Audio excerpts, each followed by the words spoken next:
It is always a kind of risk to discuss the political culture to which you do not belong. Well, we'll try to present it. What were the initial questions from which the research began? For Russian observers, the events that took place in Iran in July 2016 were paradoxical. First, what it was. Was it a kind of attempted rebellion or attempted coup d'etat? But if it was a kind of coup d'etat, if it was a kind of rebellion, well, it is obvious that it was poorly performed. Then, was it a failed coup d'etat? Was it a failed rebellion? Well, of course, in some respects, it failed, but the action by the armed group Sasna Tsrer led to the change of government in Armenia. Were the events the sign of president's unpopularity? Of course, president and the ruling groups in general were unpopular in Armenia, but they managed to keep the power, and they won the elections in April 2017. Was it a terrorist act? I know that this definition will meet arguments in Armenian audience, but in some respects it may, in some terms, may be described as a terroristic act. But nobody in Armenia admits the definition. Many people even perceive this term, terrorist act, as offensive when used towards Sasna Tsrer. And there were mass protests in support of the armed group. So, how can these paradoxes be explained? Well, our key assumptions were that there is a fierce debate on Sasna Tsrer, and the debate unveils some important implicit elements of self-understanding and self-description of Armenian society. The second assumption was that there are controversial frames of self-understanding, controversial ways of self-understanding and self-description. And these frames are in contention. And the third assumption was that the participants of the contention use their symbolic power to affirm their frame of understanding and defining the events associated with Sasna Tsrer. I'll ask my colleague Ivan to continue on the issues of methodology and the way we made the research. Well, before I present our methodology, I would like to say a little bit about the questions we posed in our research. The way we see it, there are 4 questions that were interesting in this situation. The first one is what positions dominated the public discourse when it came to the discussions about Sasna Tsrer at that time in the summer 2016. Second question was what are the worldviews, what are the interpretive frames that produced those positions. Third question was about what are the speakers, what are the political actors who were behind those strategies, behind those positions. And the fourth one was what was the logic of that structured those coalitions behind each of those strategies of representing Sasna Tsrer.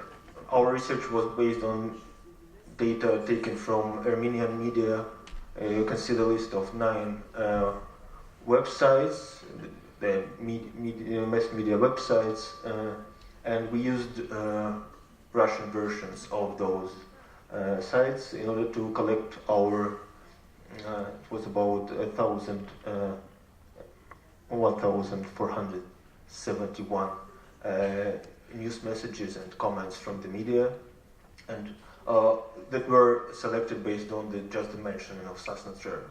And after that, we extracted about 300 of messages that included some direct speech of some speakers speaking about Sasna Tsrer. And to analyze those texts, we developed a kind of synthetic methodological framework that was based on some pieces from discourse historical approach and some elements of social network mapping. And we used this system of automatic social network analysis, social network mapping that is called semantic archive. And our methodology can be described in 3 steps. The first one was to detect what were the discourse strategies behind each of those direct speech statements that we found in our corpus. The second step was about the quantitative assessment of what were the dominating strategies. And the third step was to map these coalitions, these groups of speakers behind each of those strategies. Before we present our results, I will speak a little bit about this concept of discursive strategies we used. In fact, this is the one we took from the DHA approach, discourse historical approach. And in this approach, discursive strategies are defined as more or less intentional plans of language use that are applied in order to achieve some social, political, or psychological goals. In our research, we've developed 4 macro strategies in order to structure this space of different positions about Sasna Tsrer. And those meta strategies are the strategy of approval, strategy of justification, of strategy of condemnation, and neutral strategy. So those are the strategies that describe what was the position of the speaker towards the events and towards the actions of the Sasna Tsrer group. And we've tried to describe those meta strategies as a set of smaller strategies. First, referential strategies, the strategies of naming social actors. And second, predication strategies, the strategies of attributing certain actions and qualities to social actors. And so basically the approval meta strategy was specified through the referential strategies of positive naming of the Sasna Tsrer group members and their actions, like the words like heroes and saviors, or the terms that could have that victimized those people, like victims or hostages, and pretty much the same is in the predication strategies. The key point in the approval of meta strategy is the positive terms that are used to describe the actions of the group. One more feature of the strategy of approval is this association of the speaker with the group when in the discourse the speaker uses we as a way to refer both to the members of the Sasna Tsrer group and to him herself. Then the justification strategy was kind of a middle strategy between the condemnation and approval, but it is more or less closer to the approval because it was the strategy of mitigation of negativity of the actions of the group. And the essence of this strategy is to represent their actions in more neutral way and to kind of mitigate the negativity of those actions. And the third strategy is the strategy of condemnation. Well, it is like the opposite of the approval strategy, meaning that the referential strategies of attributing negativity through words like terrorists or criminals are used. And the fourth strategy was called neutral strategy. We used that one in order to code messages for which we weren't able to define any clear strategic language use. Well, our next step was to simply to count the messages that used each of those four strategies, and here are the results. So basically we can see that the approval strategy dominated the media discourse, and the second one is the justification strategy, and the least popular, the least dominating one is the condemnation strategy. And now we are getting to the third step, that is this mapping of the social networks of social actors behind each of those strategies. So we mapped coalitions, as we call them, behind each of the three main strategies. So this is how, I do understand that you can't see the details, it's just in order to show how exactly the process looks. So this is how it works. We have the list of speakers and list of organizations they are affiliated with, or just links between speakers, in order to better understand the social structures that are behind the discursive structures. Basically, we had no plan to look for some hidden information about those speakers, and we just our analysis started with the simple affiliations that are given in those media messages when the speaker is described. So let's get to the coalition of approval. How did this coalition of approval look like? So we can see about 7 main groups in this coalition. The first group is this group of NGO activists, or especially we call it liberal NGOs, but maybe it's better to call them like civil or human rights NGOs, like Helsinki Civil Assembly, Helsinki Association, and Yerevan Press Club. The second group was this group of speakers who are close to the Heritage Party, including the leader of the party. The third one is the members and supporters of the Constituent Parliament organization. The fourth one is this group that we call the veterans of the political scene of Armenia of the first years of independence. The fifth one is this group of prominent diaspora speakers. Sixth one is the group of cultural figures, and 7 is just miscellaneous civil and political activists. As to the coalition of condemnation, we can see that it was the smallest one, in fact,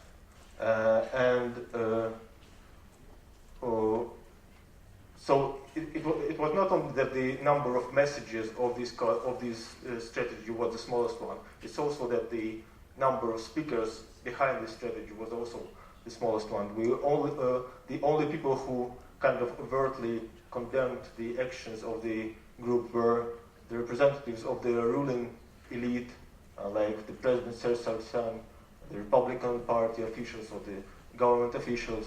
The second group we can see is these speakers like Levon Ter-Petrosyan and the officials of Armenian National Congress.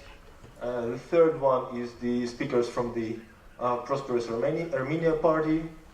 The fourth is the Nagorno-Karabakh National Assembly Deputy Belasenyan, who's kind of played a special role in the whole story about Sasna Tsrer. That's why he's put like a separate speaker in this list. And the fifth one is this Union of Veterans of the Karabakh War, who also presented a kind of in the spirit of condemnation their statement. So we can see that this coalition is limited to these officials, and only three political parties are represented there. And now the last coalition I want to comment on is this coalition of justification. Well, a large part of this coalition overlaps with two other ones. Well, it could have been expected because it's kind of in the middle between two extremes. But what we found interesting is the speakers who were only in this coalition of justification. So those are the speakers who intentionally avoided any extreme statements about the group. And for example, the official Dashnaq statement was put in this strategy. Maybe it can be described, was defined by the fact that this party was the member of the ruling coalition at that time. So probably their ability to support the group was quite limited. That's why their statements were in the framework of this justification coalition. And we also have three officials, two foreign officials who are two former foreign ministers of Armenia, and also the head of the National Security Service. And as I said, the rest of the speakers are more or less overlap with the condemnation and approval coalitions. I think Nikolai will comment on the conclusions.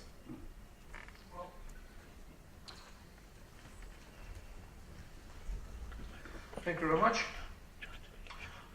Then we attempted to trace the social structure of different discourse, different coalitions. So the condemnation coalition mainly consisted of high-rank state bureaucrats, high-rank officials, members of the ruling parliamentary coalition, and the approval coalition mostly included liberal and nationalistic political parties and NGO representatives. Armenian diaspora members, artists, and some war veterans. The approval coalition dominated the media discourse, while the condemnation strategy was marginalized. In terms of Roger Brubaker, the interpretative battle for the denomination and definition of the armed group actions was lost by the ruling Armenian elites. So what we may conclude from this material? The first is that two competing frames clashed in the discourse of Sasna Tsrer. One of them may be described, may be defined as the statist frame, and it was connected with condemnation strategy.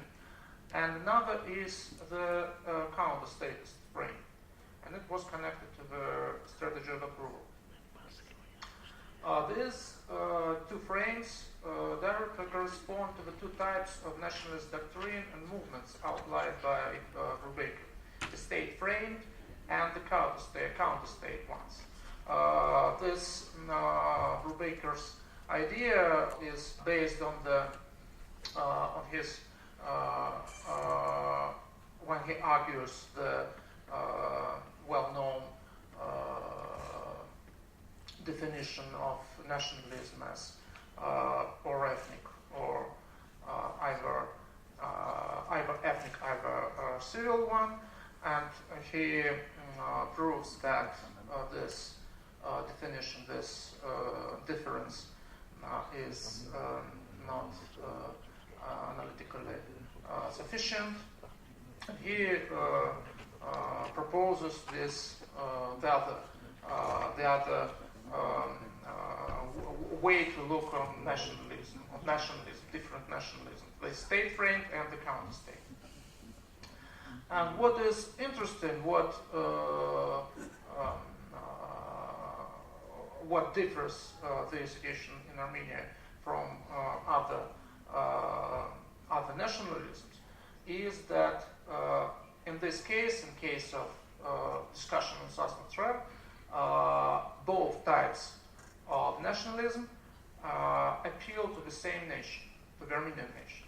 Benedict Anderson noticed that nationalism has ambivalent nature. It can be both a revolutionary force and stabilizing force. But what is interesting is that in the Armenian case, this ambivalence is accompanied by a specific constellation of different types of capital. We use this term by the analysis of the discourse of Sasna Tsrer shows that those who held political and economic capital failed to convert it into symbolic capital because of the weakness of the statist reign on nation. At the same time, the symbolic capital holders who positioned themselves discursively through the counter-statist frame were deprived of political and economic capital. And this cleavage may be compared to the situation when there are two Armenian states, and one of them is based upon the legacy of Soviet Republic, and the other, Artsakh, undermines the legacy of the Soviet legacy. So we have, and it may be compared to this two types, two frames, two frames of nationalism.